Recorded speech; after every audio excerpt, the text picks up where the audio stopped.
మేమందరం మంచిగా పోతున్నాం బస్సులా. చేయకూడదు కూడా మంచిగా చేసిండు పని. రేవంత్ రెడ్డి అన్న చేసిన సహాయం వలన మేము ఊర్లకి మా అమ్మ వాళ్ళ ఇంటికి గాని మా పిల్లలకు గాని మేము ఎటన్నా వెళ్ళడానికి కూడా మాకు ఈ వంతు సహాయం రేవంత్ రెడ్డి అన్న నుండి కొద్దిగా తగినంత సహాయం జరిగింది. దీనికి రేవంత్ రెడ్డి అన్నకు దండాలు పెడుతున్నాం. ఫ్రీ బస్ వలన మస్తు పోతున్నాము, అక్కడ ఇక్కడ మస్తు వస్తున్నాము. అవి డబ్బులు వేరే దానికి వాడుకుంటున్నాము. రేవంత్ రెడ్డికి ధన్యవాదాలు. రేవంత్ అన్న ఫ్రీ బస్సు పెట్టడం వల్ల మాకు ఎన్నో ఉపయోగాలు జరుగుతున్నది. మాకు ఎంత మంచి సౌకర్యం కలిగించిందంటే చెప్పలేనంత. అసలు ఎక్కడ పోయినా వేల డబ్బులు అవుతుండే. ఎందుకంటే మాకు చాలా సంతోషం అనిపిస్తున్నది రేవంత్ అన్న పెట్టినందుకు.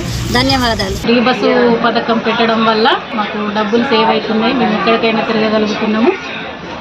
రేవంత్ రెడ్డి గారికి కృతజ్ఞతలు. ఫ్రీ బస్సు పెట్టడం వల్ల చాలా లాభం ఉంది. ఎక్కడికి వెళ్ళాలన్నా ఫ్రీ వెళ్తున్నాం, వస్తున్నాం. అవే డబ్బులు దేనికైనా యూజ్ చేసుకుంటున్నాం. ఈ పథకం పెట్టినందుకు రేవంత్ రెడ్డి గారికి థ్యాంక్స్. ప్రభుత్వం ఇచ్చిన ఫ్రీ బస్ సౌకర్యంతో చాలా మంది లబ్ధి పొందుతున్నాము.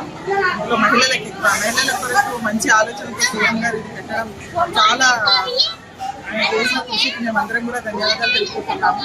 కానీ మహిళలకైతే స్పెషల్ గా ఈ బస్సెస్ చేయడం వల్ల ఏమైతుందంటే ఉద్యోగాలకు వెళ్లే వాళ్ళకి చాలా లాభం ఉంది. ఇంకా ప్లస్ కాలేజెస్ పోయే స్టూడెంట్స్ కి కూడా దీంతో లాభం పొందుతున్నారు. సో మేమందరం కూడా సీఎం గారికి ప్రత్యేక ధన్యవాదాలు, అలాగే దసరా శుభాకాంక్షలు కూడా తెలియజేస్తున్నాం. మహాలక్ష్మి పథకం ద్వారా మహిళలకి ఎంతో మేలు జరుగుతుంది. ఇప్పుడు కాలేజ్ స్టూడెంట్స్ కానీ స్టూడెంట్స్ కానీ రోజు వెళ్ళి రావడానికి బాగా ఖర్చు అవుతుంటాయి. బాగా పనిచేసుకునే వాళ్ళకి ఏమైనా మాకు వచ్చే 6 బస్సు వస్తుంటాయి. మేము ఉచిత బస్సు ద్వారా అది